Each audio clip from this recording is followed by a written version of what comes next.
there, darling hearts, it's Gabs Coach Emma here, Timeless Cookery. I want to talk to you about plant toxins. So people who've been vegan, vegetarian for a long time and maybe their digestive system's not great, they might be building up toxins in their body, unwittingly, not realising they're doing it, thinking that they're eating this fabulously,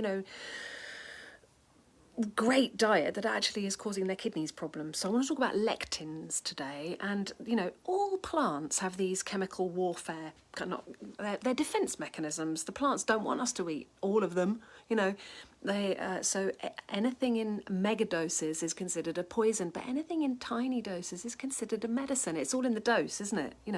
Not anything, but, things that have medicinal qualities when they're taken in the right dose can do you good.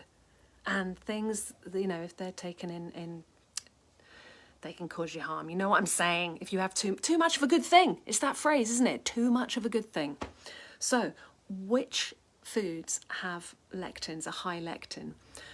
Well, dairy, actually, from the Holstein and Friesian, Franken food industrial model are not great. Beans, pumpkins, bell peppers, sunflower, pumpkin seeds, cashew seeds, chia seeds, cucumber, eggplant, aubergine, out of season unripe fruit, green beans, haricot beans, lentils, lima beans, navy beans, peas, peanuts, peanut butter, tomatoes and zucchini and courgette.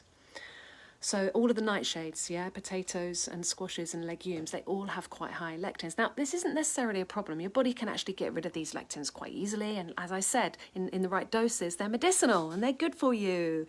But what if you have an impaired digestive system, and rather than your body breaking down these toxins and getting rid of them, they're actually just building up in your system and causing aches and pains and migraines and just stuff that's annoying you. The good news is that there are lots of plants that actually block the uptake of lectins, and so lectin blockers include bone marrow, so get your stock pot on, carrot, coconut meat, leeks, cranberries, radish, garlic, onions, mushrooms, the mushroom family, adaptogens, they help us a lot. And apparently, really good one is chaga mushroom. Another amazing thing you can do to help lectins get the plant toxins out of the body is to take shrimp shells, like little, those little pink shrimps, and boil them up to get them clean in your stock pot. Then take them out, dry them, put them on a pan and roast them in the oven until they go completely brittle. Then stick them in your pestle and mortar and grind them into a powder.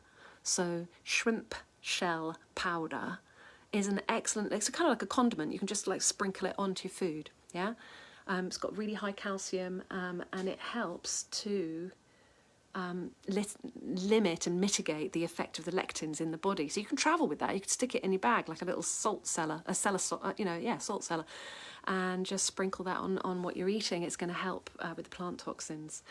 I don't want us to be all panicky about plant toxins, but I'm just saying it's this kind of new research coming out now showing that, we've been told to eat our 5 a day, and dutifully we've been eating sometimes our 10 a day of leafy greens and all the beautiful colours of veg. Everyone's like, eat the rainbow, and it's like, yeah.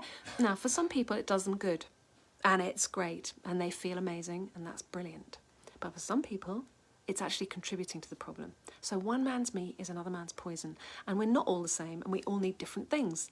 I've been on the GAPS road for 10 years now, and sometimes I do it methodically and really, really well, and sometimes I fall off the wagon and go and eat pizza and have beer. And, but over the years I've healed my gut enough that really I can tolerate virtually anything now, although chocolate, I still struggle with chocolate. If I had some chocolate the day before yesterday, I've got a little bit of a headache today. Interesting. Everyone's different.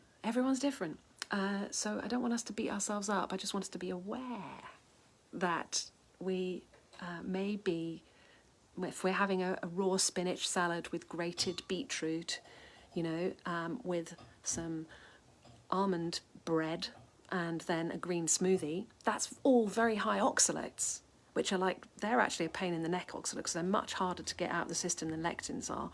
And they may be, that combination of what I just described there could cause people a hell of a lot of trouble when they think they're doing the right thing. So if we be aware of it, you know, we can help get oxalates out of the body by having plenty of cream cheese and plenty of, 24-hour fermented dairy and cultured cream, and drinking lemon juice in the morning. Magnesium citrate helps a lot to get the oxalates out. So lectins, the best way to is to not have too many beans, not have too many peppers, tomatoes, courgettes, peanuts. So imagine you're having, you know, pasta with tomato sauce with courgettes, and then peanut butter on your peanut butter smoothie or whatever. I don't know. That's not great. It's going to be building up the toxins if your digestive system is broken.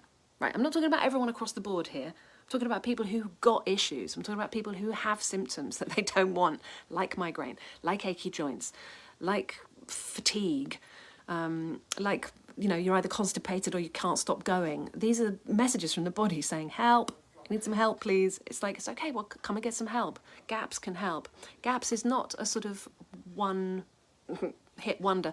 It's not just a fixed thing. It's about seeing what's right for you. Some people need a lot more protein. Some people need a lot more fat. Some people need a lot more ferments. Some people need a lot more vegetables. I mean, I love my green smoothies. I really, really feel great when I have a green smoothie. But if I had been doing it 10 years ago when I was super fatigued and had chronic symphysis pubis dysfunction and mastitis and all of these things I was struggling with, that probably would have knocked me for six. So don't worry too much about it, but just drawing to your attention the fact that some of these foods are high lectins, and the best way to help the body mitigate is to take chaga mushroom, apparently, and to be aware of those foods that are high lectins, and then to limit them a bit. Oh, hi, Ryan. Okay, my darling heart, see me at timelesscookery.com if you want to get going with GAPS and get your gut health. So I've got an amazing little support group, Timeless Cookery Club, and we talk about all this sort of stuff and give you motivation, inspiration, the information for transformation. Okay, lots of love. Mwah. Timelesscookery.com. Bye.